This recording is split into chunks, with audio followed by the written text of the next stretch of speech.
कोवाड इथं झाला शिवसेना उद्धव बाळासाहेब ठाकरे गटाचा मेळावा। तालुका प्रमुख लक्ष्मण मनवाडकर आणि अनिल दळवी यांनी केलं मेळाव्याचं नियोजन। जिल्हाध्यक्ष सुनील शिंत्रे यांनी केलं मार्गदर्शन। चंदगड तालुक्यातील कोवाड इथं शिवसैनिक तसंच शिवसेनेचे सर्व पदाधिकारी यांचा मेळावा मोठ्या उत्साहात पार पडला। तालुका प्रमुख लक्ष्मण मनवाडकर आणि अनिल दळवी यांनी केलं या मेळाव्याचं नियोजन। कोवाड शाखा प्रमुख संतोष भोगन यांनी स्वागत केलं।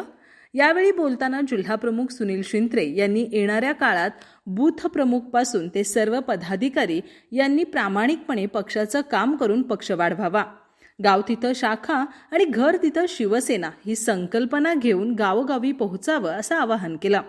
येणाऱ्या काळात आपण सर्व संकटांना सामोरं जाण्यासाठी सज्ज असलं पाहिजे। येणारा राजकीय काळ आपल्यासाठी सुखावह असणार आहे, त्यामुळे प्रत्येक पदाधिकाऱ्यांनी आपली जबाबदारी ओळखून पक्षवाढीसाठी योगदान द्यावं। हे सरकार जनतेला सर्व योजना फसव्या देत असून जनतेचा आता भ्रमनिरास झालाय। जनता स्वतः पेटून उठलीय यांना पायउतार करण्यासाठी, त्यामुळे आपणही या सरकारचा प्रत्येक ठिकाणी भांडाफोड करून जनतेच्या प्रश्नांना न्याय द्यायचं काम सर्वांनी केलं पाहिजे असं आवाहन शिंत्रे यांनी केलं।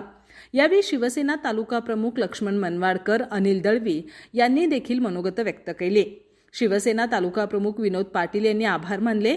यावेळी युवासेना जिल्हा प्रमुख अवधूत पाटील, उपतालुका प्रमुख अवधूत भुजबळ, उपतालुका प्रमुख यल्लप्पा मुतकेकर, विभाग प्रमुख संदीप पाटील, कोवाड शहर प्रमुख शिवप्रसाद अंगडी, विभाग प्रमुख मोनापा चौगले, गटप्रमुख रवींद्र पाटील, महिला उपतालुका प्रमुख गुलाबी शिंदे, नंदा पाटील, युवासेना विभाग प्रमुख सम्राट पाटील, माजी तालुका प्रमुख महादेव गावडे, माजी विभाग प्रमुख चंद्रकांत शिवनगेकर, वाहतूक सेना तालुका प्रमुख संतोष पाटील यांच्यासह चंदगड तालुक्यातील विविध गावातील शाखा प्रमुखांसह बहुसंख्य कार्यकर्ते